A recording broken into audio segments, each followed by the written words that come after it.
Hello प्यारे बच्चों, कैसे हैं आप सब लोग। आप सभी का एक बार फिर से विजय द मास्टर स्वागत करता है आपके अपने प्लेटफॉर्म जय एकेडमी फॉर नर्सिंग पर। आ जाइए बेटा। आज अपन डिस्कस करने वाले हैं मैग्नेटिज्म एंड मैटर। आशा करता हूं इस सीरीज की हर एक क्लास आपने देखी होगी, भले ही वो चैप्टर फर्स्ट सेकंड थर्ड या फिर फोर्थ हो। इसमें अपन क्या करते हैं, MCQ plus theory with minimum time में कवर करने की कोशिश करते हैं और एक एक टॉपिक कवर करता हूं। बेटा आपने क्लास देखी होगी तो आपको पता होगा, ठीक है। तो स्टार्ट करें फिर। एक बार फिर बता देता हूँ, ये क्लास हरियाणा सीईटी वालों के लिए है स्पेशली। बाकी एम्स बीएससी नर्सिंग वाले देख सकते हैं, नीट वाले बच्चे देख सकते हैं, है ना। चलो स्टार्ट करते हैं। तो आज अपन मैग्नेटिज्म एंड मैटर डिस्कस करेंगे। इसमें कुछ पॉइंट्स है जो कि मैं लिख कर लेके आया हूँ, तो अपन वो डिस्कस कर लेते हैं, ठीक है। तो सबसे पहले आपको इलेक्ट्रोस्टैटिक्स और मैग्नेटिज्म की एनालॉजी जो है ना, वो आपको पता होनी चाहिए। देखो इधर,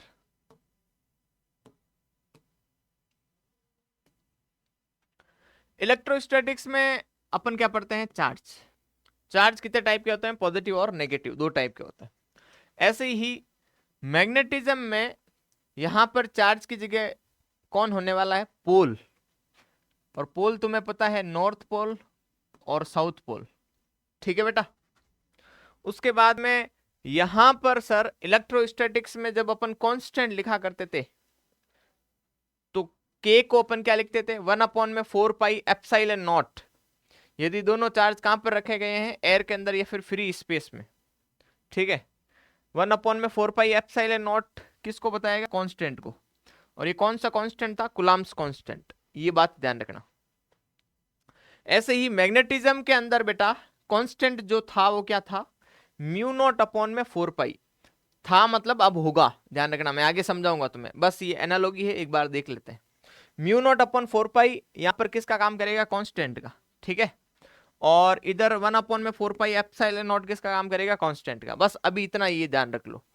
म्यू नॉट का मतलब है परमिएबिलिटी ऑफ वैक्यूम, और एप्सिलॉन नॉट का मतलब है परमिटिविटी ऑफ वैक्यूम, ठीक है। ये इलेक्ट्रिक फील्ड से रिलेटेड है और ये मैग्नेटिक फील्ड से रिलेटेड है, बस इतना ध्यान रखना है। आपको पता है बेटा, पॉजिटिव चार्ज से क्या होता है, इलेक्ट्रिक फील्ड लाइंस निकलती है और नेगेटिव के अंदर एंटर करती है, ठीक है। तो इस हिसाब से हम कह सकते हैं कि ये क्लोज लूप नहीं बनाती है, कौन, electric field lines. Electric field lines close loop नहीं बनाती है, पॉजिटिव से स्टार्ट होकर नेगेटिव पे खत्म हो रही है। क्लोज लूप क्या होता है, पॉजिटिव से स्टार्ट होकर पॉजिटिव पर ही खत्म होना, ठीक है। मतलब एक पॉइंट से स्टार्ट होकर एक पॉइंट पर खत्म होना, मतलब उसी पॉइंट पर खत्म होना, उसको क्लोज लूप बोलते हैं बेटा। बट यहाँ पर क्लोज लूप नहीं बन रहा है, ठीक है। पॉजिटिव से स्टार्ट होकर नेगेटिव पे खत्म हो रही है, ठीक है बेटा। तो अपन ऐसा कह सकते हैं। तो मेरे प्यारे बच्चों, ये क्लोज लूप नहीं बनाती, कौन, electric field lines. Magnetic field lines जो है बेटा क्लोज लूप बनाती है, देखिए इधर कैसे।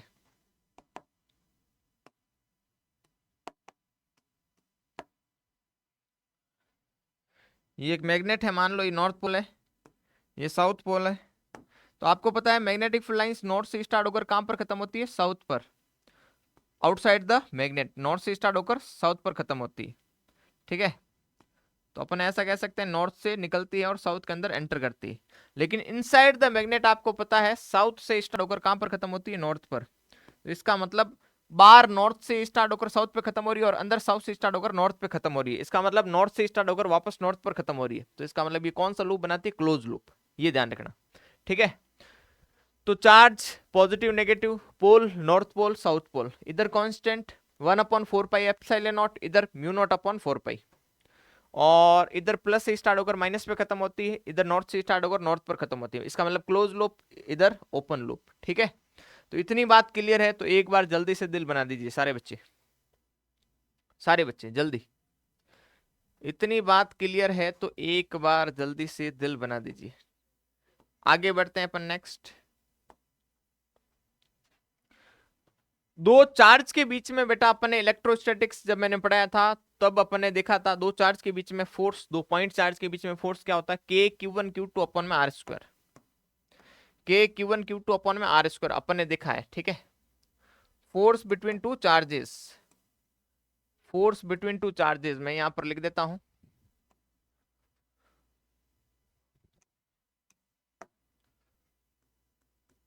फोर्स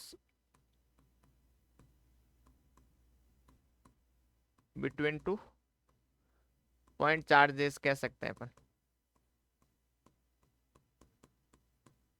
ठीक है बेटा, तो force between two point charges क्या था, के Q1 Q2 अपॉन में आर स्क्वायर। आर क्या था, दोनों चार्ज के बीच की डिस्टेंस। के क्या था, कुलाम्स कांस्टेंट, और उसको मैंने अभी लिखा है तुम्हारे सामने 1/4πε0। ठीक है बेटा, यहां पर यदि दोनों चार्ज कहां पर है, एयर या फ्री स्पेस के अंदर है, तो वैसे ही सर दो चार्ज के बीच में ये फोर्स लगता है, तो दो पोल के बीच में कौन सा फोर्स लगेगा, पोल मतलब नॉर्थ पोल या फिर साउथ पोल, तो कोई भी दो पोल के बीच में जो फोर्स लगेगा वो क्या लगेगा। तो यहां पर देखो के की जगह μ0/4π अभी मैंने तुम्हें बताया था, और Q1 और Q2 की जगह आप क्या लिखेंगे, अब मैंने कहा था चार्ज की जगह अपन पोल लेंगे, तो यहां पर ध्यान रखना पोल की पोल स्ट्रेंथ लिखी जाती है। पोल की क्या लिखी जाती है, पोल स्ट्रेंथ। पोल स्ट्रेंथ क्या होती है मैं आगे बताऊंगा आपको, अभी के लिए बस इतना ध्यान रखें कि चार्ज को यदि अपन Q1 लिख रहे हैं तो पोल की पोल स्ट्रेंथ को लिखेंगे m1, स्मॉल m1। दूसरे चार्ज को यदि मैं Q2 लिख रहा हूं, वैसे ही दूसरे पोल की पोल स्ट्रेंथ को मैं स्मॉल m2 लिखूंगा। तो यहां पर Q1 Q2 की जगह स्मॉल m1 और m2, और बाकी r तो r ही रहेगा। ठीक है, तो ये फोर्स किसके बीच का है, ये फोर्स है साथियों बिटवीन टू पोल। ठीक है, फोर्स बिटवीन टू पोल अपन यहां पर लिख देते हैं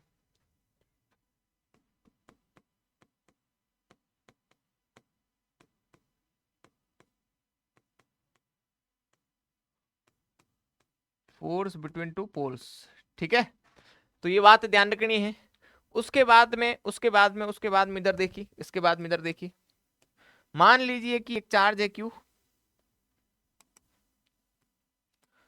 मान लीजिए कि ये चार्ज है Q, और इस Q चार्ज से R डिस्टेंस पर, इस Q चार्ज से R डिस्टेंस पर एक पॉइंट है P, और यहां पर इलेक्ट्रिक फील्ड पूछे, तो यहां पर इलेक्ट्रिक फील्ड क्या आएगा, KQ अपॉन में R स्क्वायर, KQ अपॉन में R स्क्वायर आएगा साथियों, KQ अपॉन में क्या आएगा, R स्क्वायर। ठीक है, किसी भी प्लस Q चार्ज के कारण R डिस्टेंस पर जो सर इलेक्ट्रिक फील्ड आता है वो क्या आता है, KQ/R², अपने इलेक्ट्रोस्टैटिक्स में पढ़ा है। अब ये प्लस Q चार्ज है, तो इस P पॉइंट पर इलेक्ट्रिक फील्ड इस Q के कारण हमेशा दूर होगा, अवे फ्रॉम पॉजिटिव चार्ज, और नेगेटिव चार्ज है तो उसी की तरफ होगा, टुवर्ड्स दैट नेगेटिव चार्ज। ये अपने इलेक्ट्रोस्टैटिक्स में पढ़ा था, ये मैं बार बार बता रहा हूं।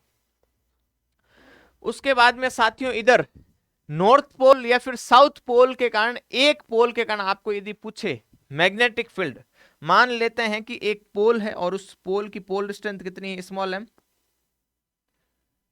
उस पोल की पोल स्ट्रेंथ कितनी है, स्मॉल m, तो सर यहां से r डिस्टेंस पर अपन को क्या पूछा जाता है, यहां से r डिस्टेंस पर अपन को पूछा जाता है मैग्नेटिक फील्ड या मैग्नेटिक फील्ड इंटेंसिटी। तो मैग्नेटिक फील्ड इंटेंसिटी क्या होगी, μ0 स्मॉल m अपॉन में देखो 4πr², या फिर आप इसको ऐसे याद रख सकते हैं μ0 अपॉन 4π कांस्टेंट हो गया, और Q अपॉन में r² होता है, बट ये मैग्नेटिज्म है तो Q की जगह क्या लिखेंगे, स्मॉल m, और अपॉन में r², बात खत्म। ऐसे ही बेटा एक चीज ध्यान रखना, पॉजिटिव चार्ज की तरह बिहेव करता है नॉर्थ पोल, तो पॉजिटिव चार्ज के कारण इलेक्ट्रिक फील्ड दूर होता है, तो नॉर्थ पोल के कारण भी मैग्नेटिक फील्ड दूर होगा। नेगेटिव चार्ज की तरह बिहेव करता है साउथ पोल, तो नेगेटिव चार्ज के कारण इलेक्ट्रिक फील्ड टुवर्ड्स होता है, उस चार्ज की तरफ होता है, तो वैसे ही नेगेटिव पोल यानी कि साउथ के कारण मैग्नेटिक फील्ड जो है किसी भी पॉइंट पर अपन निकाल रहे हैं तो वो साउथ पोल की तरफ ही होगा, ये ध्यान रखना। ठीक है, तो ये कुछ पॉइंट्स ध्यान रखना है, वेरी इंपॉर्टेंट है, वेरी वेरी इंपॉर्टेंट है, देखना। ठीक है, नेक्स्ट आगे बढ़ते हैं अपन।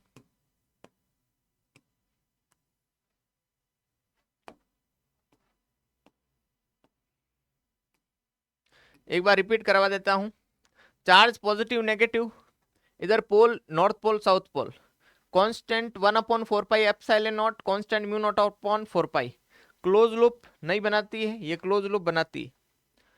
के Q1 Q2 upon r², force लगता है दो चार्ज के बीच में, इधर दो पोल के बीच में, E equals to KQ upon r², Q charge से r डिस्टेंस पर इलेक्ट्रिक फील्ड, और इधर पोल से r डिस्टेंस पर magnetic field μ0/4π small m upon में r²।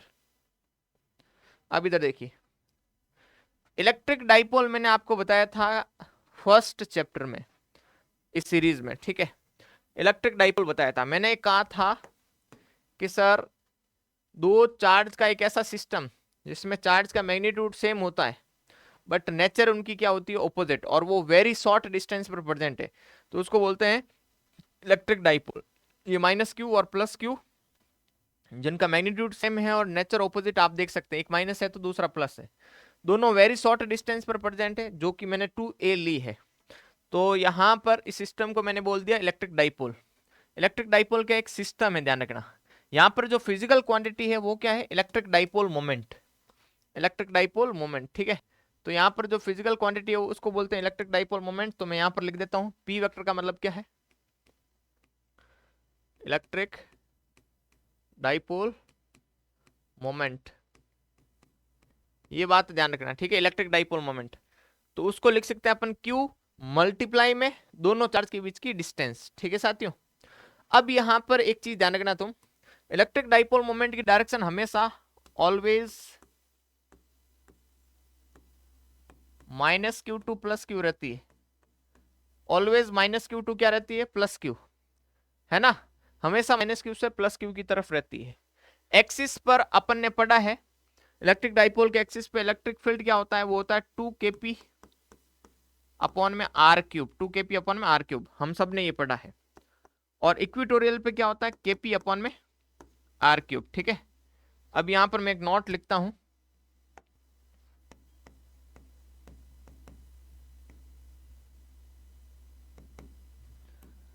Electric field at axis of electric dipole और इक्विटोरियल ऑफ इलेक्ट्रिक डाइपोल का ratio कितना होता है, 2:1, कितना होता है, 2:1, ठीक है साथियों। ये चीज भी आपको ध्यान रखनी है। ऐसे ही सर मैग्नेटिक डाइपोल मोमेंट अपन देखें, मैग्नेटिक डाइपोल मोमेंट देखें तो magnetic dipole moment minus Q की जगह माइनस एम और प्लस क्यू की जगह प्लस एम, दोनों के बीच की डिस्टेंस क्या हो गई, 2a। यहाँ पर इलेक्ट्रिक डाइपोल मोमेंट था, इधर क्या हो जाएगा, मैग्नेटिक डाइपोल मोमेंट, ठीक है। तो मैग्नेटिक डाइपोल तो एक सिस्टम है, फिजिकल क्वांटिटी कौन सी है, मैग्नेटिक डाइपोल मोमेंट। तो एम वेक्टर कैपिटल एम है, ये ध्यान रखना, इसको मैंने कहा मैग्नेटिक डाइपोल मोमेंट, इसको मैंने क्या कहा, magnetic dipole moment. Magnetic dipole moment को कैपिटल एम से रिप्रेजेंट करते हैं और स्मॉल एम को पोल स्ट्रेंथ बोलते हैं, ठीक है। तो दोनों में से किसी एक पोल की पोल स्ट्रेंथ और मल्टीप्लाई कर दो दोनों पोल के बीच की डिस्टेंस से, तो ये हो गया मैग्नेटिक डाइपोल मोमेंट। डायरेक्शन क्या होती है इसकी भी, हमेशा always minus M to plus M, या फिर आप लिख सकते हैं south to north. Magnetic dipole के एक्सिस पर मैग्नेटिक फील्ड कितना होगा या मैग्नेटिक फील्ड इंटेंसिटी कितनी होगी, वही सेम 2, अब कांस्टेंट इधर क्या है, म्यू नॉट अपॉन में 4 पाई, और ये ध्यान रखना यहां पर कैपिटल एम होगा ना कि small M, capital M upon में आर क्यूब, ठीक है। जैसे यहां पर क्या है इलेक्ट्रिक डाइपोल मोमेंट, इधर होगा मैग्नेटिक डाइपोल मोमेंट, और इधर क्या होगा म्यू नॉट अपॉन में 4 पाई और कैपिटल एम अपॉन में आर क्यूब, ठीक है। अब नॉट आपको लिखना है, मैं यहाँ पर लिख देता हूं, नॉट तुम्हें लिखना है इधर। ये एनालॉगी है इलेक्ट्रोस्टैटिक्स की मैग्नेटिज्म के साथ में, मतलब सिमिलरिटीज क्या क्या है।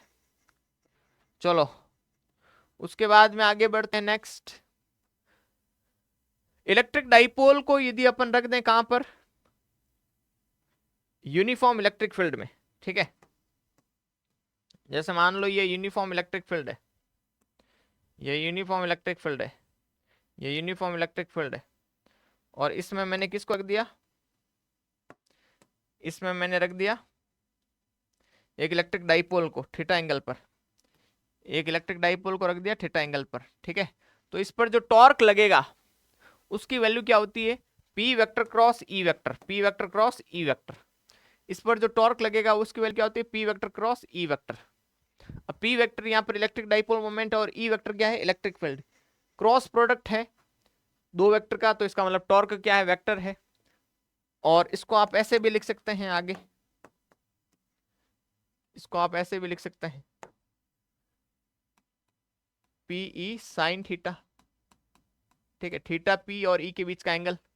ऐसे ही पोटेंशियल एनर्जी पूछे आपको, पोटेंशियल एनर्जी पूछे तो उसको लिखेंगे माइनस का P vector dot E vector, ध्यान रखना। और दो वेक्टर का डॉट प्रोडक्ट है तो ये पोटेंशियल एनर्जी स्केलर होती है, तुम्हें पता ही है। ये हटाओगे तो ये क्या हो जाएगा, PE cos theta, PE cos theta, ठीक है। ऐसे ही साथियों मैग्नेटिक डाइपोल को अपन रखते हैं यूनिफॉर्म मैग्नेटिक फील्ड में, यूनिफॉर्म मैग्नेटिक फील्ड में। मान लो ये यूनिफॉर्म मैग्नेटिक फील्ड है, यूनिफॉर्म मैग्नेटिक फील्ड है, और इसमें मैंने क्या रख दिया, इसमें मैंने रख दिया एक मैग्नेटिक डाइपोल, ठीक है। तो मैग्नेटिक डाइपोल पर जो टॉर्क लगता है वो कितना लगता है, M vector cross B vector. कुछ नहीं करना है, ई की जगह बी लिखना है और पी की जगह एम रखना है, ठीक है। पोटेंशियल एनर्जी माइनस पी की जगह एम लिखना है, डॉट का डॉट, और ई की जगह बी वेक्टर लिखना है। बी वेक्टर का यहाँ पर मतलब है मैग्नेटिक फील्ड, मैं यहाँ पर लिख देता हूं। बी वेक्टर का मतलब इधर क्या है, मैग्नेटिक फील्ड, मैग्नेटिक फील्ड।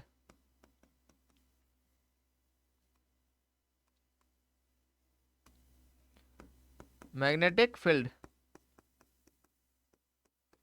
और यहां पर सर कैपिटल एम वेक्टर का मतलब क्या, magnetic dipole moment, magnetic dipole moment, ठीक है। तो ये बात ध्यान रखना। इधर मैं लिख देता हूं ई वेक्टर का मतलब क्या है, इलेक्ट्रिक फील्ड, और पी वेक्टर का मतलब क्या है, इलेक्ट्रिक डाइपोल मोमेंट।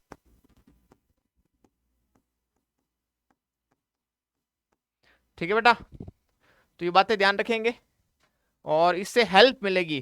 क्या सर ये चैप्टर स्टार्ट हो गया, अभी चैप्टर स्टार्ट नहीं हुआ, अभी तक बस मैंने इंट्रोडक्शन दिया कि ये पढ़ेंगे अपन, ठीक है।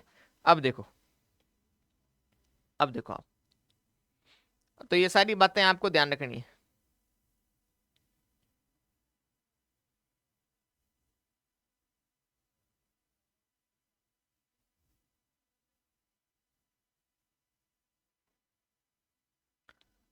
अब कुछ चीजें हैं वो अपन देख लेते हैं, इधर देखिए। जैसे कि बार मैग्नेट, सबसे पहले अपन क्या देख लेते हैं, बार मैग्नेट को।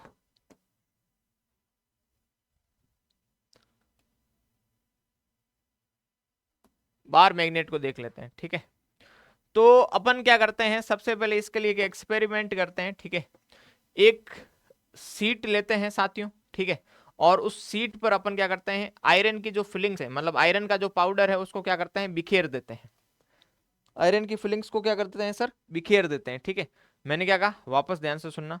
मैंने एक सीट ली, ठीक है, मैंने एक सीट ली और उस पर एक शॉर्ट बार मैग्नेट रखी हुई है, ठीक है। और उस सीट पर मैंने क्या की, आयरन फिलिंग्स बिखेर दी, आयरन फिलिंग्स मैंने क्या कर दी, बिखेर दी, ठीक है। तो मैं ये देखूंगा कि सर उस आयरन फिलिंग्स का एक पर्टिकुलर पैटर्न मेरे को देखने को मिल रहा है, ठीक है। मतलब वो जो आयरन फिलिंग्स है वो दो जगह पर ज्यादा इकट्ठी हो रही है। उन्हीं दो जगहों को मैंने क्या कह दिया, पोल। एक नॉर्थ पोल हो जाएगा और एक क्या हो जाएगा, साउथ पोल। ध्यान से सुनना। When iron flings are sprinkled on the sheet of a glass placed over a short bar magnet, a particular pattern is formed and following conclusion are. पहला conclusion क्या है, the bar magnet has poles similar to the positive and negative charge of an electric dipole. यही बताया मैंने आपको, positive की तरह north pole काम करेगा, नेगेटिव की जगह साउथ पोल काम करेगा, ठीक है। One pole is design as north pole and other as south pole. तीसरा point, when suspended freely these poles point approximately towards the geographic north and south, ठीक है सर। अब यहां पे ये जियोग्राफिक नॉर्थ और जियोग्राफिक साउथ क्या है, ये एक चीज और है, यहां पर मैग्नेटिक नॉर्थ और मैग्नेटिक साउथ। यहां पर एक चीज है जियोग्राफिक मेरिडियन, एक चीज है मैग्नेटिक मेरिडियन, ठीक है। अर्थ मैग्नेटिज्म के अंदर ये पोर्शन आता है और ये पोर्शन बेसिकली डिलीटेड हो चुका है बेटा, डिलीट हो चुका है, ठीक है। तो इस पोर्शन को मैं क्या करूंगा, इस पोर्शन को पहले अपन न्यू एनसीईआरटी के अकॉर्डिंग पूरा सिलेबस पढ़ लेते हैं, ठीक है। और बाकी जैसे मान लो मीटर ब्रिज हो गया, पोटेंशियोमीटर हो गया, कार्बन कलर कोड हो गया, अर्थ मैग्नेटिज्म हो गया, ऐसे बहुत सारे रिलेटेड टॉपिक जो है उनको 2-3 लेक्चर में अलग से बाद में करवा दूंगा मैं, ये सीरीज के एंड में, ठीक है। तो पहले अभी न्यू एनसीईआरटी के अकॉर्डिंग अपन पढ़ लेते हैं। तो कुछ नहीं है, इस पूरे का जो सार है वो यही है कि बार मैग्नेट के पास में दो पोल होते हैं, नॉर्थ पोल और south pole. North pole positive charge की तरह बिहेव करता है और साउथ पोल नेगेटिव चार्ज की तरह बिहेव करता है, ठीक है। पोल पर मैग्नेटिक फील्ड ज्यादा होता है, ठीक है, इसीलिए वो आयरन फिलिंग्स उन दो जगहों पर इकट्ठी हुई, इसीलिए उनको अपन ने नॉर्थ पोल और साउथ पोल कह दिया, ठीक है बेटा। तो अब यहां पर देखो, लाइक पोल्स में तुम्हें पता है रिपल्सन होगा, अनलाइक पोल्स में क्या होगा, attraction. Poles of a magnet जो है बेटा कभी भी क्या नहीं करेंगे, उनको अपन सेपरेट नहीं कर सकते, मोनोपोल नेवर एग्जिस्ट, ठीक है। मतलब यहां पर मैं एक लाइन और लिख देता हूं, नॉट, जैसे मोनो चार्ज एग्जिस्ट करता है बेटा, monopole never exist, monopole never exist, monopole never exist, ठीक है बेटा। मोनोपोल जो है वो कभी भी एग्जिस्ट नहीं करता है, ये बात ध्यान रखना आपको। चलो, तो ये कुछ पॉइंट्स थे, ये ध्यान रखने हैं आपको। अब आगे बढ़ते हैं अपन।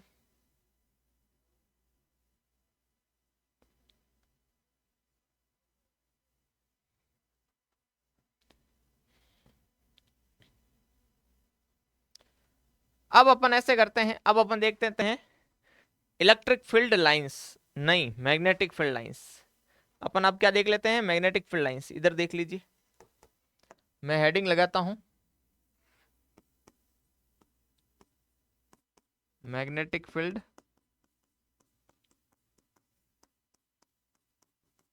लाइंस।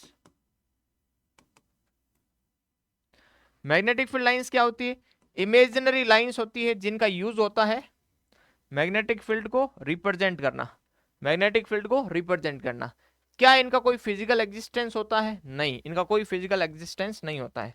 तो अपन सिंपल लैंग्वेज में ऐसा कह सकते हैं, सिंपल टर्म्स में ऐसा कह सकते हैं, imaginary lines, imaginary lines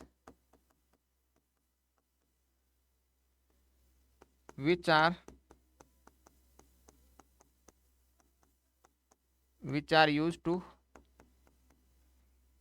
represent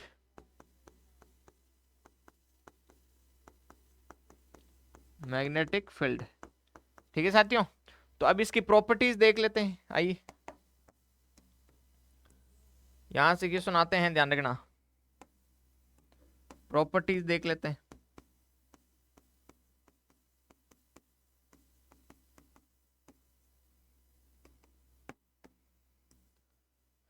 properties में पहली जो प्रॉपर्टी है वो क्या है, आउटसाइड द मैग्नेट,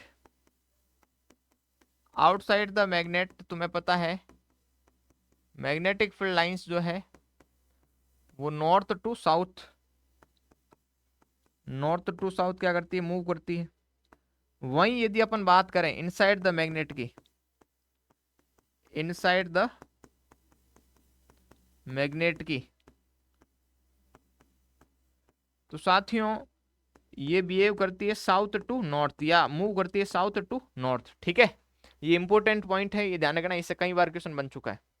दूसरी प्रॉपर्टी क्या है, दूसरी प्रॉपर्टी अपन ऐसा कह सकते हैं, तुम्हें पता है क्लोज लूप बनाती है, तो continuous curve and close loop बनाती है। दूसरा पॉइंट हो जाएगा अपना, दूसरा पॉइंट हो जाएगा अपना, एक मिनट है ना,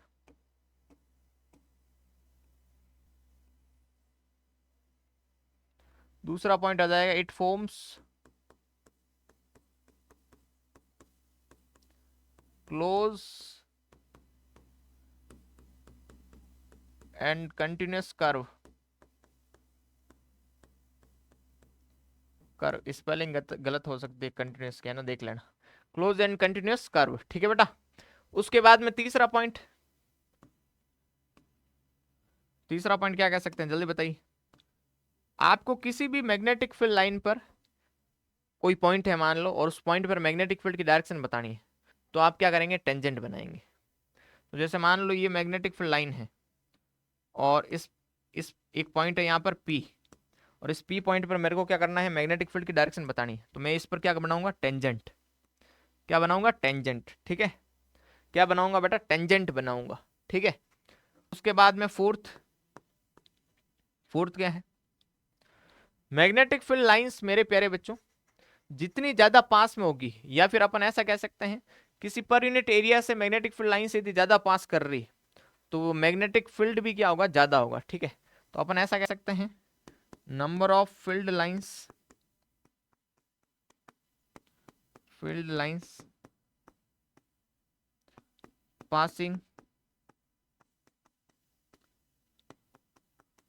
passing through per unit area.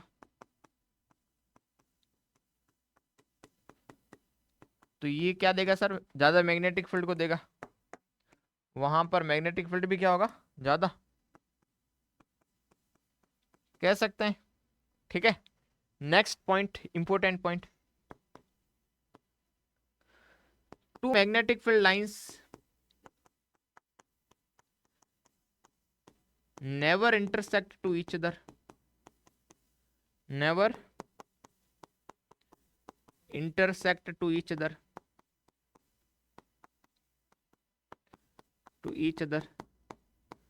अब क्यों नहीं करेगी वो आप बताइए। आपको बता रखा है मैंने इलेक्ट्रिक फील्ड लाइंस के लिए भी सेम ही रीजन है। मान लेते हैं दो मैग्नेटिक फील्ड लाइंस एक दूसरे को कट कर देती है, तो उस इंटरसेक्टिंग पॉइंट पर दो टेंजेंट बनेंगे दोनों मैग्नेटिक फील्ड लाइंस के लिए उस पॉइंट पर, और दो टेंजेंट क्या बताएंगे, दो मैग्नेटिक फील्ड के डायरेक्शन, जो कि एक सिंगल पॉइंट पर पॉसिबल नहीं है। ठीक है, देखिए इसको बताता हूं। जैसे ये दो मैग्नेटिक फील्ड लाइंस है, ये फर्स्ट और ये सेकंड, तो फर्स्ट के लिए यदि मैं टेंजेंट बनाऊं इस इंटरसेक्टिंग पॉइंट पर तो वो ऐसे बनेगा, सेकंड के लिए ऐसे बनेगा। तो ये सिंगल पॉइंट पर दो मैग्नेटिक फील्ड की डायरेक्शन हो गई, जो कि इम्पॉसिबल है, जो कि क्या है, इम्पॉसिबल, इम्पॉसिबल। ठीक है, चलो उसके बाद में next sixth point, magnetic field lines किसी भी मटेरियल के अंदर, इन और आउट, ध्यान रखना एक एंगल पे होती है। ठीक है, तो अपन ऐसा कह सकते हैं magnetic field lines always comes and leave any material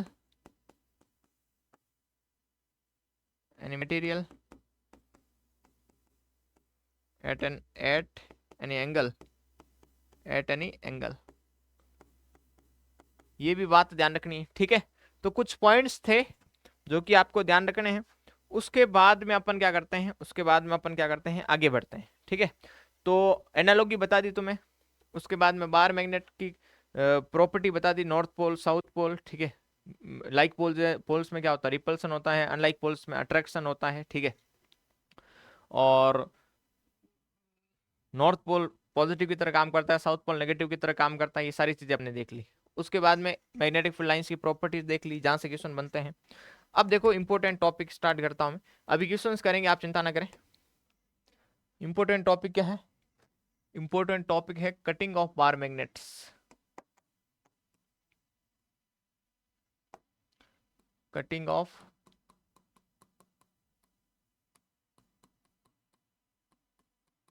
bar magnets. ठीक है, तो कटिंग ऑफ बार मैग्नेट के इधर देखिए, जैसे कि मान लो एक बार मैग्नेट है। ठीक है, इधर प्लस एम है और इधर माइनस एम है, दोनों को मैं एम ही लिख रहा हूं। ठीक है, मान लो मैं इसको क्या करता हूं, लेंथ के लॉन्ग नहीं, लेंथ के परपेंडिकुलर कट कर देता हूं बीच में से, मिडल पॉइंट में से। ठीक है, तो पहले अपन मान लेते हैं इनिशियल में कट करने से पहले, before the cut pole strength थी m, मतलब capital M, magnetic dipole moment equals to small m multiply क्या था 2a। ठीक है, अब जैसे ही मैंने कट किया, आफ्टर कटिंग, तो पोल स्ट्रेंथ क्या हो जाएगी बताइए, पोल स्ट्रेंथ पर कोई फर्क पड़ेगा, नहीं पड़ेगा। तो किस पर फर्क पड़ेगा, लेंथ पर, लेंथ के अलोंग नहीं, लेंथ के परपेंडिकुलर कट कर रहा हूं, तो लेंथ 2a थी, अब कितनी हो जाएगी a। तो सर या फिर मैं 2a को a नहीं लिखकर 2a अपॉन में 2 भी लिख सकता हूँ भाई, लिख सकता हूँ नहीं लिख सकता हूँ बताइए, लिख सकता हूँ। तो यहाँ पर sir magnetic dipole moment capital M equals to small m तो सेम ही रहेगी, तो ये 2a अपॉन में 2 लिख रहा हूँ मैं ना, 2a अपॉन में 2 लिख रहा हूँ मैं, यहाँ पर a नहीं लिख रहा हूँ, 2a अपॉन में 2 लिख रहा हूँ। तो आप मुझे बताइए, आप मुझे बताइए कि स्मॉल m मल्टीप्लाई 2a को क्या लिख सकता हूँ मैं, क्या कैपिटल M लिख सकता हूँ? तो m डैश इक्वल्स टू क्या हो जाएगा, m/2। मतलब मैग्नेटिक डाइपोल मोमेंट है ना, हाफ हो गया कब, जब अपन लेंथ के परपेंडिकुलर कट करेंगे, किसको, मैग्नेट को। ठीक है, ये पॉइंट ध्यान रखना, मैग्नेटिक डाइपोल मोमेंट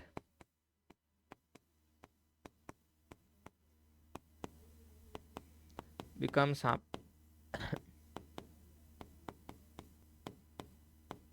ठीक है, ये पॉइंट आपको ध्यान रखना है। उसके बाद में अपन आगे बढ़ते हैं, इधर देखिए,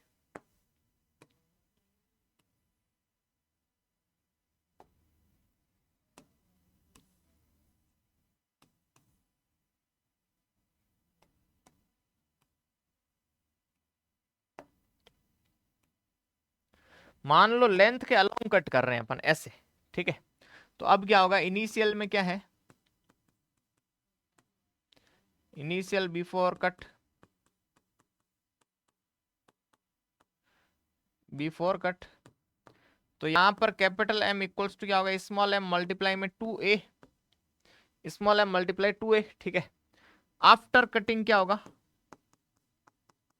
अब लेंथ के अलोंग कट कर रहे हैं तो पोल स्ट्रेंथ क्या हो जाएगी, हाफ। आफ्टर ध्यान रखना m dash equals to small m/2 और डिस्टेंस तो वही रहेगी 2a। अब आप मुझे जरा देख कर बताइए, स्मॉल m मल्टीप्लाई 2a को क्या लिख सकता हूँ, कैपिटल M। तो यहाँ पे m डैश इक्वल्स टू क्या हो जाएगा, m/2। ठीक है, इस कंडीशन में भी मैग्नेटिक मोमेंट क्या हो गया, half. Magnetic moment becomes half. ठीक है, चलो वेरी गुड, एक और क्वेश्चन देते हैं, देखिए।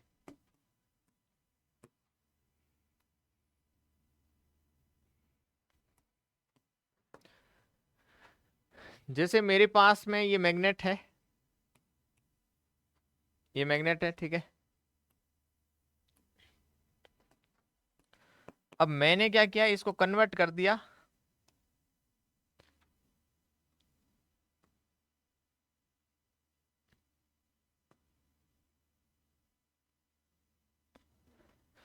सेमी सर्कुलर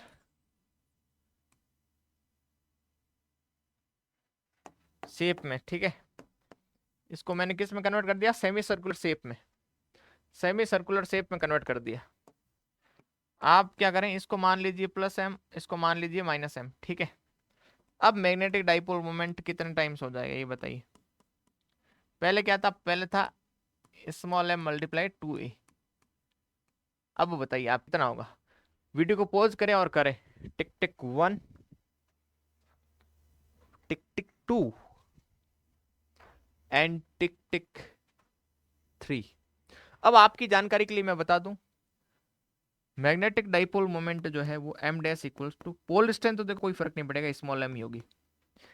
दोनों पोल के बीच की डिस्टेंस क्या होगी, अब सेमी सर्कल है, सेमी सर्कल है, तो क्या ये रेडियस होगी, ये भी रेडियस होगी, तो दो पोल के बीच की डिस्टेंस क्या हो जाएगी, 2r। लिख सकता हूं हाँ या ना, लिख सकता हूं सर। तो मैं यहां पर दो पोल के बीच की डिस्टेंस लिखूंगा जो कि 2r है, ध्यान रखना, ना कि 2a। अब मेरे को r की वैल्यू चाहिए, मेरे को किसकी वैल्यू चाहिए, r की वैल्यू। अब क्या करें, देखो सुनो, वायर, वायर क्या रहे, मैग्नेट था, और मैग्नेट की लेंथ क्या थी, मैग्नेट की लेंथ थी 2a। और जब मैंने इसको सेमी सर्कल में कन्वर्ट किया, जब मैंने इसको सेमी सर्कल में कंप्लीट कन्वर्ट किया, तो क्या इसकी लेंथ ही सरकमफ्रेंस बन गई। भाई जैसे ये मान लो एल लेंथ का वायर है, और इसको मैंने ऐसे सेमी सर्कल में कन्वर्ट कर दिया, तो इसकी जो एल लेंथ है वो किस में कन्वर्ट हो गई, सरकमफ्रेंस में। एल लेंथ सरकमफ्रेंस में इक्वल इक्वल हो गई। तो ऐसे ही मैग्नेट की लेंथ क्या थी 2a, और इसको मैंने सेमी सर्कल में कन्वर्ट कर दिया, तो सेमी सर्कल की सरकमफ्रेंस क्या होती है, पाई आर। सर्कल की 2 पाई आर होती है, तो सेमी सर्कल की 2 पाई आर अपन में 2 मतलब पाई आर। तो अपन 2a को किसके इक्वल लिख देंगे, पाई आर के इक्वल। तो आर इक्वल्स क्या हो जाएगा, 2a अपॉन में पाई, बस वैल्यू पुट कर दो। तो M dash equals to small M multiply 2a upon में पाई, ठीक है। एक मिनट को, कुछ गड़बड़ है इधर, मैंने की है गड़बड़ मुझे लगता है। 2a equals to pi are, ठीक है। तो r इक्वल्स क्या हो जाएगा, 2a बाई पाई, और r की वैल्यू इधर पुट करेंगे तो स्मॉल m मल्टीप्लाई 2, और r क्या है 2a अपॉन में पाई, 2a अपॉन में पाई, ठीक है। अब स्मॉल m और 2a को क्या लिख सकता हूँ, कैपिटल M, तो ये m डैश इक्वल्स हो जाएगा 2 कैपिटल M अपॉन में पाई। ये बात समझ में आ गई या नहीं आई, जल्दी बताइए। मैं एक बार फिर से समझाता हूँ, ध्यान से सुनना। एक मैग्नेट ली, बार मैग्नेट, जिसका मैग्नेटिक डाइपोल मोमेंट ये आपके सामने है, इसको मैंने सेमी सर्कल में कन्वर्ट कर दिया। तो अब नॉर्मल क्या होता है, मैग्नेटिक डाइपोल लिखने के लिए, मैग्नेटिक डाइपोल मोमेंट लिखने के लिए पोल स्ट्रेंथ को मल्टीप्लाई कर दो दोनों पोल के बीच की डिस्टेंस। अब यहाँ पे दोनों पोल के बीच की डिस्टेंस 2r है, ये r है, तो ये भी तो r होगी भाई, सेमी सर्कल है, ये पूरा सर्कल होता तो ये रेडियस ही तो है, ठीक है। तो ये 2r हो गई दोनों पोल के बीच की डिस्टेंस। तो r मेरे को निकालना पड़ेगा। अब r कैसे निकालूं, तो देखो ये मैग्नेट की लेंथ थी 2r, सॉरी 2a, कितनी थी 2a। अब इस मैग्नेट को मैंने किस में कन्वर्ट कर दिया, सेमी सर्कल में। किस में कन्वर्ट कर दिया, सेमी सर्कल में। तो सेमी सर्कल की सरकमफ्रेंस या फिर मैग्नेट की लेंथ तो इक्वल ही है, तो 2a को मैं पाई आर के इक्वल लिख सकता हूँ। सेमी सर्कल की सरकमफ्रेंस पाई आर होती है, तो r इक्वल्स 2a अपॉन में पाई। अब r की वैल्यू इधर पुट कर दो, फिर m मल्टीप्लाई 2a को क्या लिख दो, कैपिटल M, तो 2m अपॉन में पाई, बात खत्म, ठीक है। चलो वेरी गुड। तो ये कुछ टाइप के क्वेश्चंस थे, ये बात ध्यान रखनी है आपको। उसके बाद में इधर देखें,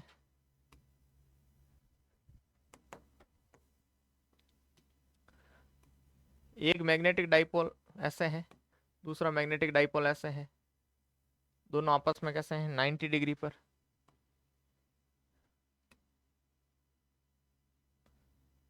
m वेक्टर, m1 वेक्टर जो है m0 वेक्टर के इक्वल है, और m2 वेक्टर जो है वो भी m0 वेक्टर के इक्वल है। तो आपको क्या करना है, रिजल्टेंट मैग्नेटिक डाइपोल मोमेंट बताना है, ठीक है। बताइए, इसमें कुछ नहीं करना है, दो वेक्टर है, मैग्नेटिक डाइपोल मोमेंट तुम्हें पता है एक वेक्टर क्वांटिटी होती है, ठीक है। दो वेक्टर 90 डिग्री पर हो तो तुम क्या करते हो, सीधा तुम्हें रिजल्टेंट का फॉर्मूला तुम्हें पता होगा, वेक्टर में पढ़ा होगा, a square plus b square plus 2ab cos theta, ये आपने नॉर्मल फॉर्मूला है। अब कॉस थीटा इधर कितना 90, कॉस 90 की वैल्यू 0, तो यहाँ पर रिजल्टेंट क्या हो जाएगा, ए स्क्वायर प्लस बी स्क्वायर, और ए और बी इक्वल है तो ये क्या हो जाएगा 2a स्क्वायर, तो ये हो जाएगा are equals to root 2a। बस आर की जगह लिख दो नेट डाइपोल मोमेंट, और रूट 2 की जगह रूट 2, और ए की जगह क्या है m0, बात खत्म, ठीक है। तो ये भी बात ध्यान रखनी है, इस तरीके के क्वेश्चंस भी एग्जाम में पूछे जाते हैं। अब अपन इस चैप्टर में नया मोड लेते हैं, ठीक है, जहां से क्वेश्चंस भी बनते हैं। अब अपन को क्या समझना है, अब अपन को समझनी है कुछ मैग्नेटिक फील्ड के लिए या फिर मैग्नेटिज्म के लिए कुछ टर्म्स हैं, वो समझनी है, जो कि very very very very very important है, ठीक है। मैं यहाँ पर हेडिंग लगा देता हूँ।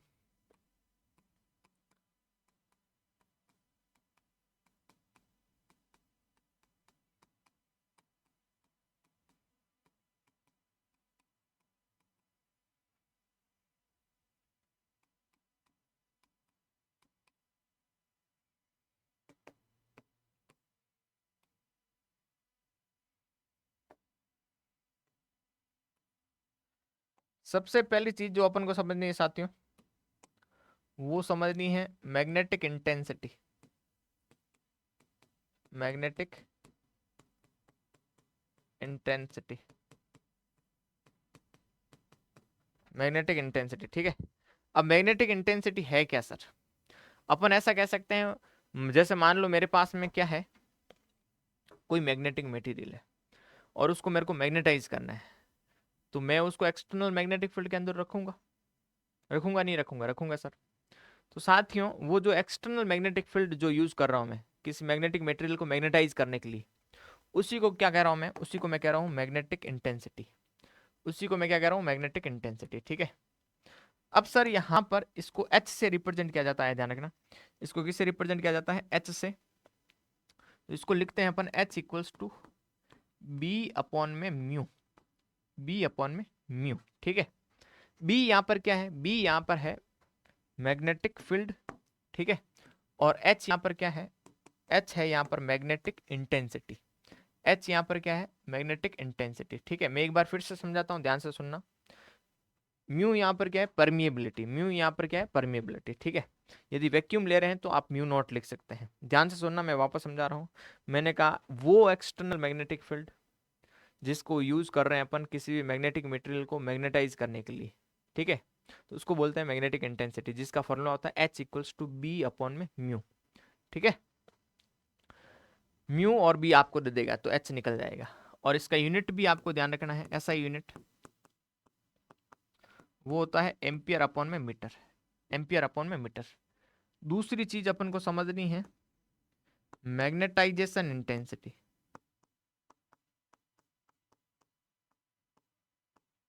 Magnetisation intensity. तो मैग्नेटाइजेशन इंटेंसिटी क्या होती है? देखिए, वो जो मैग्नेटिक मटेरियल जिसको मैंने एक्सटर्नल मैग्नेटिक फील्ड में रखा है मैग्नेटाइजेशन के लिए, ठीक है, तो उसमें कितना मैग्नेटाइजेशन हुआ है, उसमें कितना मैग्नेटाइजेशन हुआ है, उसके लिए जो टर्म यूज ली जाती है वो कौन सी यूज ली जाती है? Magnetisation intensity. साथियों, आपको कभी भी मैग्नेटाइजेशन इंटेंसिटी निकालनी है तो आपको I इक्वल्स टू क्या करना है? मैग्नेटाइजेशन इंटेंसिटी को I से रिप्रेजेंट किया जाता है। आपको पर यूनिट वॉल्यूम में मैग्नेटिक डाइपोल मोमेंट देख लेना है, तो आपको मैग्नेटाइजेशन इंटेंसिटी मिल जाएगी। तो अपन ऐसा कह सकते हैं magnetic dipole moment per unit volume, ठीक है। ये आपको क्या दे देगा? ये दे देगा आपको मैग्नेटाइजेशन इंटेंसिटी।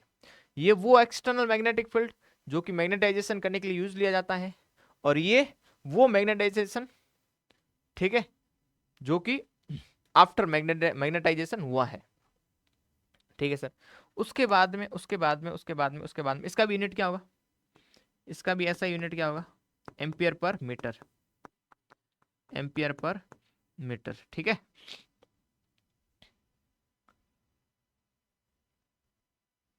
चलो आगे बढ़ते हैं। नेक्स्ट तीसरी चीज क्या है? तीसरी चीज है साथियों magnetic susceptibility. Magnetic susceptibility, susceptibility, ठीक है। मैग्नेटिक ससेप्टिबिलिटी क्या होती है? इधर देखिए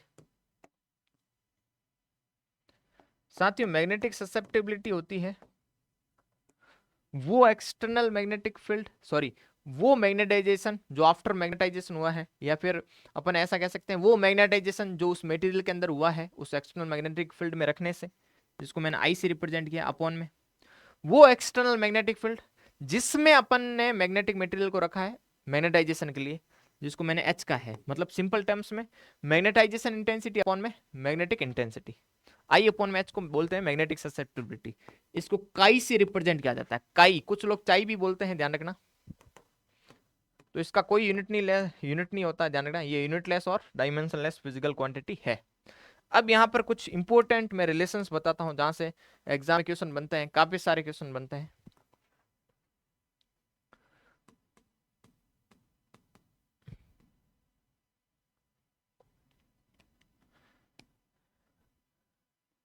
आपको याद रखना है म्यू आर इक्वल्स टू होता है 1 प्लस में काई।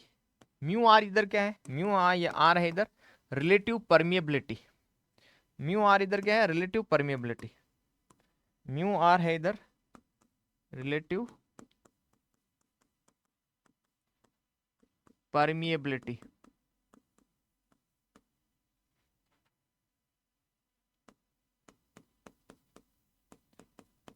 ठीक है, जिसको आप म्यू अपॉन में म्यू नॉट भी लिख सकते हैं। चलो एक मेंस में आया हुआ क्वेश्चन करवाता हूं, ठीक है। आपको दे रखा है काई, दे रखा है साथियों 499, ठीक है। तो आपको क्या करना है? म्यू निकालना है, मीडियम की परमिटिविटी निकालनी है, ठीक है। और ये बेटा जेई मेन में आ रखा है, ठीक है, करिए साथियों। करिए बेटा। हरियाणा सीईटी को ध्यान में रखते हुए मैटर ला रहा हूं मैं, ठीक है, ध्यान रखना। पूरा माइंड सेट किसके हिसाब से? हरियाणा सीईटी के हिसाब से और बीएससी नर्सिंग के हिसाब से। चलो, तो यहां पर सॉल्यूशन क्या हो जाएगा? सॉल्यूशन हो जाएगा म्यू अपॉन में म्यू नॉट, म्यू आर को लिख दिया मैंने, 1 प्लस काई, काई कितना है? 499, तो हो जाएगा 500। तो mu equals to mu naught, और ये 500, तो mu equals to mu naught कितना है? 4 पाई मल्टीप्लाई 10 की पावर -7, और ये 500। इसको सॉल्व तो अपन कर ही सकते हैं, ठीक है। आगे, ठीक है, चलो, वेरी गुड। एक क्वेश्चन और दे देता हूं, ये भी इसमें आ रखा है, किसमें? जेई में। काई दे रखा है 99, आपको म्यू की वैल्यू निकालनी है, ठीक है। ये भी मेंस में आ रखा है।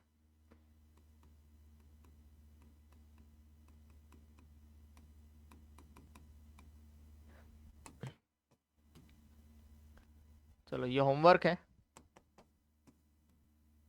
ये क्या है? होमवर्क।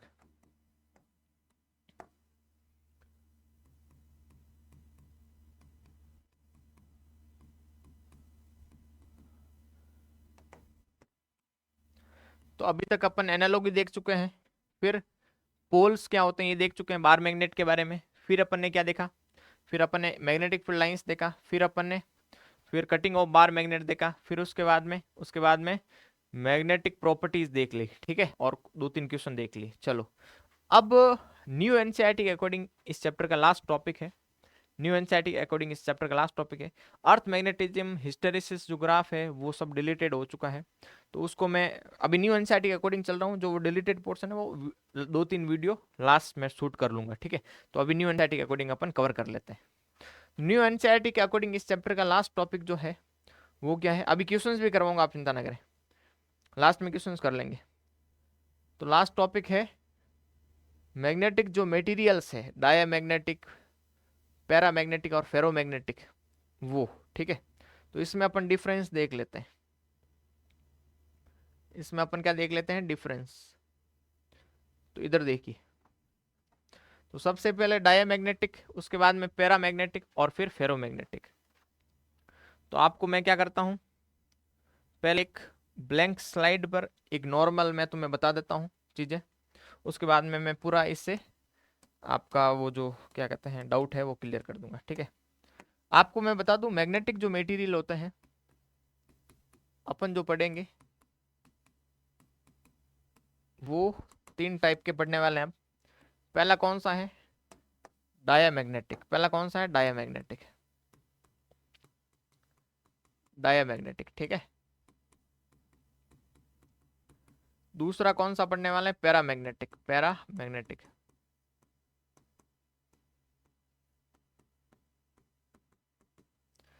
और तीसरा पढ़ने वाले हैं फेरोमैग्नेटिक, फेरो मैग्नेटिक। आपकी जानकारी के लिए मैं बता दूं, डायामैग्नेटिक वो मैग्नेटिक मटेरियल है जिसको मैं एक्सटर्नल मैग्नेटिक फील्ड के अंदर रख दूं तो वो ऑपोजिट डायरेक्शन में मैग्नेटाइज होता है। मैग्नेटाइज होने का मतलब उसके अंदर मैग्नेटिक फील्ड जो उत्पन्न होता है वो ऑपोजिट डायरेक्शन में होता है एक्सटर्नल मैग्नेटिक फील्ड से, ठीक है। और डायामैग्नेटिक मटेरियल के अंदर मैग्नेटाइजेशन यदि ऑपोजिट डायरेक्शन में हुआ है, वो इसका मतलब वो आई जो है वो नेगेटिव है, ठीक है, नेगेटिव है और स्मॉल है। तो आई नेगेटिव है तो काई भी क्या होगा? नेगेटिव, क्योंकि काई होता है आई अपॉन में एच, काई भी क्या होगा? नेगेटिव और स्मॉल। उसके बाद में पैरामैग्नेटिक की बात करें तो साथियों पैरामैग्नेटिक जो है, पैरामैग्नेटिक में क्या होता है? मैग्नेटाइजेशन सेम डायरेक्शन में होता है। मैग्नेटिक फील्ड जिस तरफ होता है एक्सटर्नल मैग्नेटिक फील्ड, उसी डायरेक्शन में पैरामैग्नेटिक मटेरियल्स में मैग्नेटाइजेशन होता है। इसका मतलब आई जो है वो पॉजिटिव है और स्मॉल है। ध्यान रखना, इसमें स्मॉल होता है पैरामैग्नेटिक में, मैग्नेटाइजेशन कम होता है लेकिन वो सेम डायरेक्शन में होता है। और इसमें जो काई है वो पॉजिटिव होती है और स्मॉल होती है। बट फेरोमैग्नेटिक जो मटेरियल है उनमें मैग्नेटाइजेशन होता तो एक्सटर्नल मैग्नेटिक फील्ड की डायरेक्शन में है लेकिन बहुत ज्यादा होता है, ठीक है, बहुत ज्यादा होता है। तो इसका मतलब आई की वैल्यू बहुत ज्यादा है, वेरी लार्ज कह सकते हैं, ठीक है। काई पॉजिटिव, एंड वेरी लार्ज। चलो ये शॉर्ट में मैंने बता दिया तुम्हें, ठीक है। बाकी ये पॉइंट्स मैं एक्सप्लेन कर देता हूं। देखिए, तो सबसे पहला point,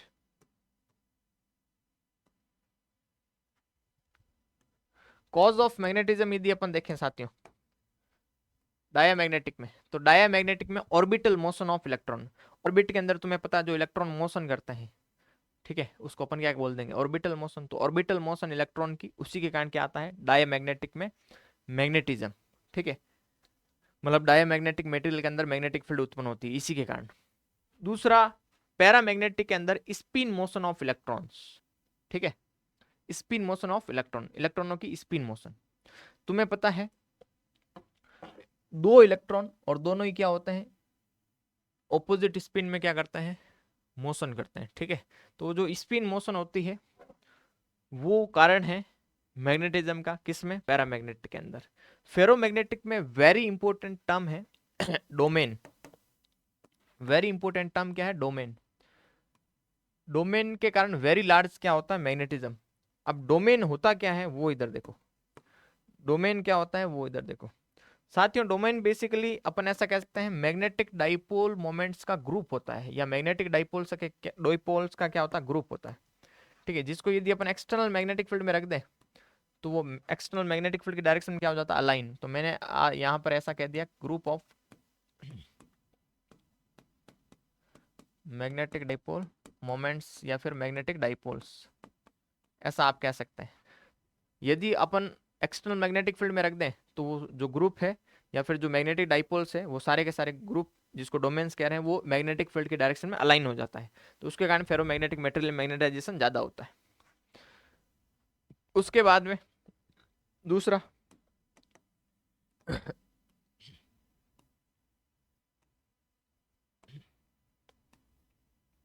substance placed in uniform magnetic field. Uniform magnetic field के अंदर यदि अपन डायामैग्नेटिक, पैरामैग्नेटिक या फेरोमैग्नेटिक को रख दे तो डायामैग्नेटिक में तुम्हें पता है कम मैग्नेटाइजेशन होता है, डायामैग्नेटिक के अंदर मैग्नेटाइजेशन कम होता है, ठीक है।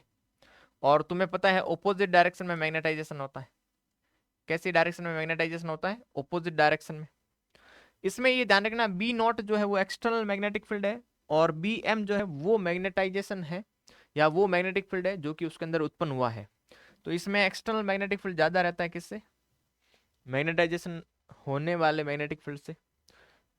पैरामैग्नेटिक में भी मैग्नेटिक फील्ड कैसा होता है, पुअर, बट सेम डायरेक्शन में, ठीक है। लेकिन इसमें ध्यान रखना जो मैग्नेटाइजेशन हुआ है वो एक्सटर्नल मैग्नेटिक फील्ड से ज्यादा होता है। उसके बाद में फेरोमैग्नेटिक की यदि अपन बात करें तो फेरोमैग्नेटिक में साथियों स्ट्रॉन्ग स्ट्रॉन्ग मैग्नेटिक फील्ड होता है, ठीक है, और सेम डायरेक्शन में होता है। स्ट्रॉन्ग क्यों होता है, डोमेन्स के कारण सेम डायरेक्शन में होता है। ये ध्यान रखना कि domain same, external magnetic field की सेम डायरेक्शन क्या हो जाता है, अलाइन। इसमें मैग्नेटाइजेशन जो है वो एक्सटर्नल मैग्नेटिक फील्ड से बहुत ज्यादा होता है, ठीक है। तो ये दोनों पॉइंट मेरे हिसाब से क्लियर होंगे। Cause of magnetism orbital motion, इसमें स्पिन मोशन, इसमें formation of domains. Come magnetic field होता है ऑपोजिट डायरेक्शन में, कम सेम डायरेक्शन में, और स्ट्रॉन्ग सेम डायरेक्शन में। उसके बाद में तीसरा पॉइंट,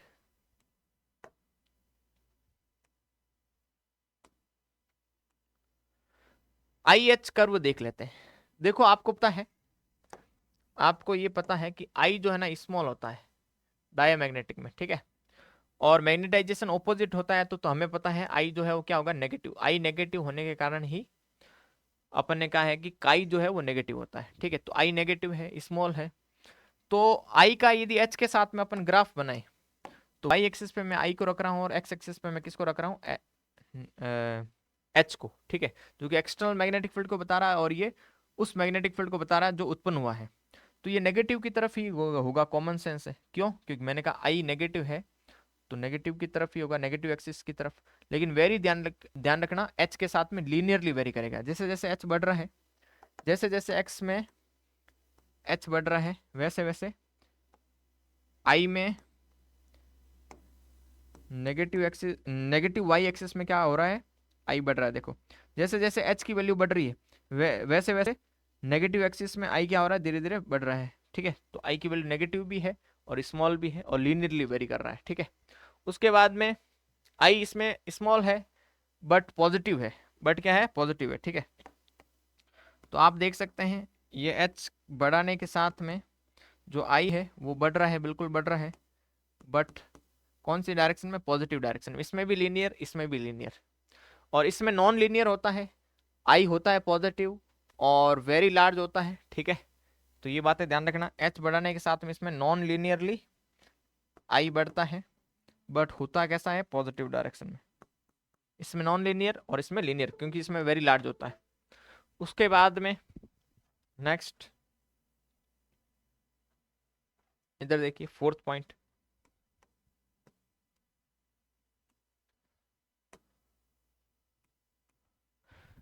अब काई तो खत्म हुआ ही है, आई समझ में आ गया तो काई भी समझ में आ जाएगा। देखो काई होता क्या है, काई होता है आई अपॉन में एच। यदि आई नेगेटिव तो काई भी नेगेटिव, भाई आई नेगेटिव तो काई भी नेगेटिव, क्योंकि आई नेगेटिव एच पॉजिटिव, तो नेगेटिव अपॉन में पॉजिटिव क्या होता है, नेगेटिव ही होता है। तो सर काई नेगेटिव होगा क्योंकि आई नेगेटिव होता है, आई स्मॉल होने के कारण काई भी स्मॉल। एक चीज ध्यान रखना, डायामैग्नेटिक मटेरियल के लिए, डायामैग्नेटिक मटेरियल के लिए जो ससेप्टिबिलिटी है या जो काई है वो टेम्परेचर पर इंडिपेंडेंट होती है, मतलब टेम्परेचर पर डिपेंड नहीं करती। वेरी इंपॉर्टेंट क्वेश्चन है, ठीक है। मैं यहां पर यदि काई और टेम्परेचर का ग्राफ बनाऊं तो टेम्परेचर जैसे जैसे आप देखेंगे एक्स एक्सिस में बढ़ रहा है, वैसे वैसे वाई एक्सिस में जो काई है वो नहीं बढ़ रही है। वो देखो टेम्परेचर के साथ में कांस्टेंट है, टेम्परेचर बढ़ रहा है एक्स एक्सिस में, बट सर टेम्परेचर बढ़ रहा है, फिर भी देखो जो काई है, जो ससेप्टेबिलिटी है वो क्या है, कांस्टेंट है। एक्स एक्सिस में बढ़ रहा है कौन, टेम्परेचर, लेकिन वाई एक्सिस में डाटा जो है वो कांस्टेंट, देखो इसी बिंदु पर है, ठीक है, ना ऊपर जा रहा है ना नीचे आ रहा है। इसका मतलब इंडिपेंडेंट रहता है टेम्परेचर पर, कौन, ससेप्टेबिलिटी, किसके लिए, डायमैग्नेटिक के लिए। वैसे ही सर आई स्मॉल रहती है, पॉजिटिव रहती है, तो ससेप्टेबिलिटी भी क्या होगी, पॉजिटिव होगी होगी होगी और स्मॉल होगी, किसके लिए, पैरामैग्नेट के लिए। बट टेम्परेचर पर इनवर्सली प्रोपोर्शनल होती है, ठीक है। पैरामैग्नेटिक मटेरियल के लिए ससेप्टेबिलिटी जो होती है, काई जो होती है, वो टेम्परेचर के क्या होती है, इनवर्सली प्रोपोर्शनल, ठीक है। ये वेरी इंपॉर्टेंट, इसको बोलते हैं क्यूरी टेम्परेचर लो। क्या बोलते हैं, क्यूरी टेम्परेचर लो। वेरी वेरी इंपॉर्टेंट है साथियों, ये ध्यान रखना, वेरी वेरी इंपॉर्टेंट है, ठीक है। इसमें आप काई का और टेम्परेचर का ग्राफ बनाओगे तो तुम्हें पता है इनवर्सली प्रोपोर्शनल ग्राफ कैसा बनता है, हाइपर रेक्टेंगुलर हाइपरबोला, तो कुछ इस तरह का ग्राफ बन जाएगा। ये पैरामैग्नेटिक के लिए एप्लीकेबल है, ओनली पैरामैग्नेटिक, ठीक है। उसके बाद में आई वेरी लार्ज और पॉजिटिव रहती है तो काई एम भी वेरी लार्ज और पॉजिटिव रहेगी। इसमें जो ससेप्टेबिलिटी है वो इनवर्सली प्रोपोर्शनल है टी माइनस टीसी के। टीसी यहाँ पर है क्यूरी टेम्परेचर, टीसी यहाँ पर क्या है, क्यूरी टेम्परेचर, ठीक है। तो क्यूरी टेम्परेचर क्या होता है, क्यूरी टेम्परेचर वो पर्टिकुलर टेम्परेचर होता है जिसके ऊपर फेरोमैग्नेटिक एक्चुअल में पैरामैग्नेटिक में कन्वर्ट हो जाता है। वेरी वेरी इंपॉर्टेंट जो मैं बोला है वो ध्यान रखना, ठीक है। इसमें यदि आप ग्राफ बनाएंगे, इसमें यदि आप ग्राफ बनाएंगे ससेप्टेबिलिटी का और टेम्परेचर का, ससेप्टेबिलिटी का और टेम्परेचर का, तो एक पर्टिकुलर टेम्परेचर के बाद में, एक पर्टिकुलर टेम्परेचर के बाद में, ठीक है, फेरोमैग्नेटिक मटेरियल आप देखेंगे। और ये पर्टिकुलर टेम्परेचर क्या है, अपन के बोल सकते हैं क्या, जल्दी बताइए, क्यूरी टेम्परेचर। इस पर्टिकुलर टेम्परेचर के बाद में आप देखेंगे कि फेरोमैग्नेटिक मटेरियल के लिए जो मैग्नेटिज्म है वो धीरे धीरे क्या हो रहा है, कम हो रहा है, ठीक है। मतलब फेरोमैग्नेटिक मटेरियल किस में कन्वर्ट हो रहा है, पैरामैग्नेटिक में। तो ये बातें ध्यान रखेंगे आप। उसके बाद में नेक्स्ट कौन सा पॉइंट है, फिफ्थ पॉइंट है आई थिंक।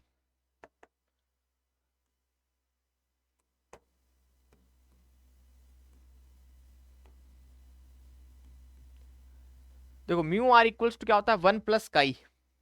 अब यदि काई जो है, काई जो है वो नेगेटिव है और स्मॉल है, तो अपन ऐसा कह सकते हैं म्यू आर भी कम होगी, क्योंकि 1 प्लस काई होता है, ठीक है। तो म्यू आर भी क्या होगी, कम होगी, ठीक है। तो यहाँ पर ये ध्यान रखना, जो म्यू आर है, जो रिलेटिव परमिएबिलिटी है, रिलेटिव परमिएबिलिटी जो है वो 1 से कम होती है, किसकी, डायमैग्नेटिक मटेरियल के लिए। वहीं यदि पैरामैग्नेटिक मटेरियल के लिए बात करें तो mu R equals to 1 plus chi होता है। और आपने पढ़ा है अभी पैरामैग्नेटिक मटेरियल के लिए जो काई है वो स्मॉल होता है बट पॉजिटिव होता है, तो अपन ऐसा कह सकते हैं एक से ज्यादा होगी क्या, म्यू आर एक से ज्यादा होगी, आप देख सकते हैं ग्रेटर देन 1 है। और फेरोमैग्नेटिक मटेरियल के लिए आपने देखा है mu R equals to 1 plus chi, तो काई जो है वो बहुत ज्यादा होती है और वेरी लार्ज होती है और पॉजिटिव होती है, किसके लिए, फेरोमैग्नेटिक के लिए। तो म्यू आर भी ज्यादा होगी 1 से, ठीक है, किसके लिए, फेरोमैग्नेटिक मटेरियल के लिए। कुछ नहीं है, एक पॉइंट ध्यान रखना है, बाकी सब रिलेटिव टर्म है। उसके बाद में sixth point magnetic moment of single atom. Single atom का मैग्नेटिक मोमेंट देखूं तो डाइपोल मोमेंट सिंगल एटम के लिए जो मैग्नेटिक मोमेंट है डायमैग्नेटिक के लिए वो 0 होता है, ध्यान रखना, वेरी इंपॉर्टेंट। उसके बाद में पैरामैग्नेटिक के लिए यदि अपन बात करें तो पैरामैग्नेटिक के लिए एक्सटर्नल मैग्नेटिक फील्ड की डायरेक्शन, एक्सटर्नल मैग्नेटिक फील्ड के अब्सेंस में ये रैंडमली अरेंज रहते हैं मैग्नेटिक डाइपोल मोमेंट्स। बट जैसे ही एक्सटर्नल मैग्नेटिक फील्ड प्रेजेंट होता है सर, जैसे ही एक्सटर्नल मैग्नेटिक फील्ड प्रेजेंट होता है तो वो एक्सटर्नल मैग्नेटिक फील्ड की डायरेक्शन में क्या हो जाते हैं, अरेंज हो जाते हैं। तो मतलब अपन ऐसा कह सकते हैं atoms have permanent magnetic moment which are randomly oriented in the absence of external magnetic field, the magnetic moment of all material is 0, ठीक है, क्योंकि मैग्नेटिक डाइपोल मोमेंट जो है वो रैंडमली अरेंज रहते हैं, किसके एब्सेंस में, एक्सटर्नल मैग्नेटिक फील्ड की एब्सेंस में, ये ध्यान रखना। तो नेट मैग्नेटिक डाइपोल मोमेंट क्या होगा, 0, बट सिंगल एटम का मैग्नेटिक डाइपोल मोमेंट होगा जो कि रैंडम डायरेक्शन में अरेंज होते हैं। अब इनमें तो क्या होते हैं, डोमेन्स होते हैं, ठीक है, और डोमेन्स होते हैं तो इनका मटेरियल का जो नेट मैग्नेटिक डाइपोल मोमेंट है वो 0 नहीं होता, भले ही वो अब्सेंस में हो, भले ही वो प्रेजेंस में हो एक्सटर्नल मैग्नेटिक फील्ड की, है ना। तो ये पॉइंट ध्यान रखना। उसके बाद में लास्ट एंड 7th पॉइंट, देखो मैंने 1 घंटे के अंदर पूरा चैप्टर कवर करवा दिया न्यू एनसीईआरटी के अकॉर्डिंग, ठीक है, पूरा कंप्लीट एक एक चीज। When rod of material is suspended between the poles of magnet, ये नॉर्थ पोल है और ये साउथ पोल है। मान लो डायमैग्नेटिक मटेरियल का अंदर, डायमैग्नेटिक मटेरियल को यदि मैं नॉर्थ और साउथ पोल के बीच में रख दूं तो बेटा वो एक्सटर्नल मैग्नेटिक फील्ड के परपेंडिकुलर अरेंज हो जाएगी। ये मान लो एक्सटर्नल मैग्नेटिक फील्ड के नॉर्थ से साउथ की तरफ, ठीक है, तो आप देख रहे हैं कि ये जो मैग्नेट है या फिर जो डायमैग्नेटिक मटेरियल है वो परपेंडिकुलर है एक्सटर्नल मैग्नेटिक फील्ड के, तो it becomes perpendicular to the direction of external magnetic field. ये पॉइंट भी आप ध्यान रखेंगे, परपेंडिकुलर हो जाता है एक्सटर्नल मैग्नेटिक फील्ड के। उसके बाद नेक्स्ट, पैरामैग्नेटिक मटेरियल को यदि दोनों पोल के बीच में रख दें तो क्या होगा, वो एक्सटर्नल मैग्नेटिक फील्ड के डायरेक्शन में अलाइन हो जाएगा, ठीक है, मतलब पैरेलल अरेंज हो जाएगा। कैसे, पैरेलल आप कह सकते हैं,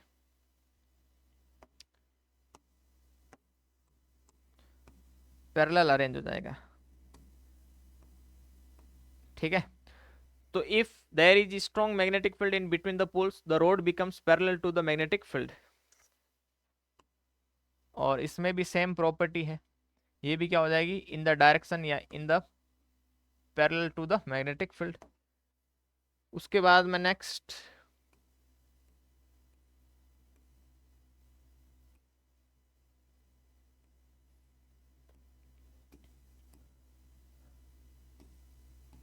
लास्ट 8th पॉइंट, और 2 पॉइंट और है 8th और 9th, वो पढ़ लेते हैं अपन। 8th और 9th एग्जांपल्स वेरी इंपॉर्टेंट है, ध्यान रखना।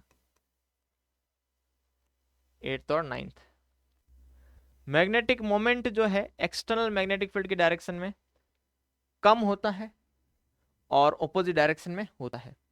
इधर कम होता है, सेम डायरेक्शन में होता है, इधर हाई होता है और सेम डायरेक्शन में होता है।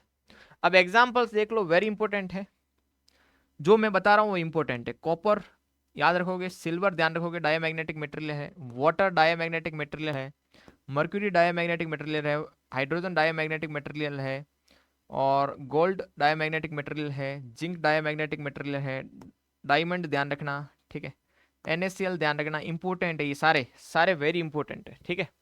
इसमें पैरामैग्नेटिक में सोडियम ध्यान रखना, पोटेशियम ध्यान रखना, मैग्नीशियम ध्यान रखना, एल्यूमिनियम ध्यान रखना, ठीक है, ऑक्सीजन ध्यान रखना, ये सारी चीजें ध्यान रखना, ठीक है। उसके बाद में इसमें फेरोमैग्नेटिक में आयरन हो गया, कोबाल्ट हो गया, निकल हो गया, ठीक है।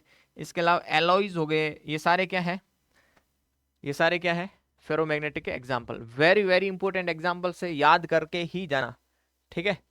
तो ये होता है आपका चैप्टर खत्म। अब अपन इसके क्वेश्चंस नहीं किए हैं तो क्वेश्चंस कर लेते हैं अपन। बस 5 से 7 मिनट के अंदर क्वेश्चंस करके खत्म। नीट 2023 का क्वेश्चन करो।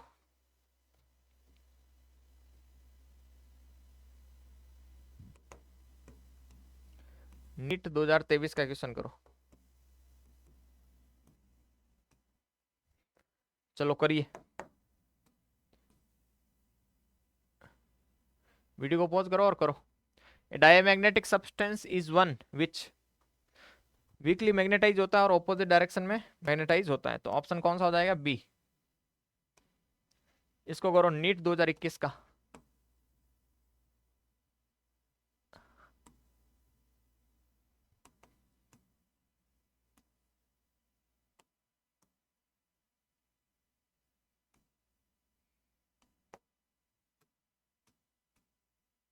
In which of the following substance the magnetic susceptibility does not depend upon temperature?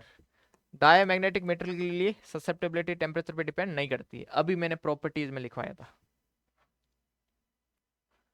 NEET 2020 19 sorry NEET 2019।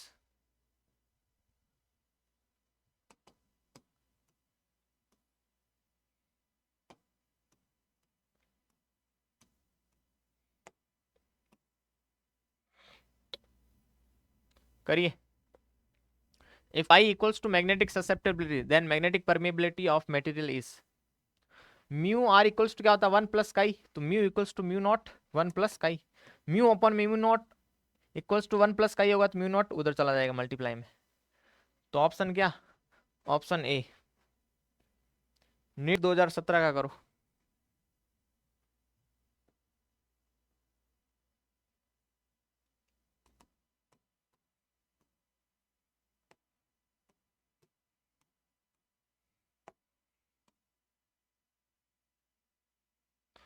If the magnetic dipole moment of a bar magnet is m, the magnetic field at a distance from the center on axial line पर क्या था?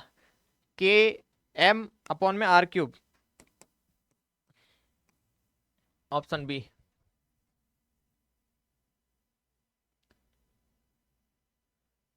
NEET 2015।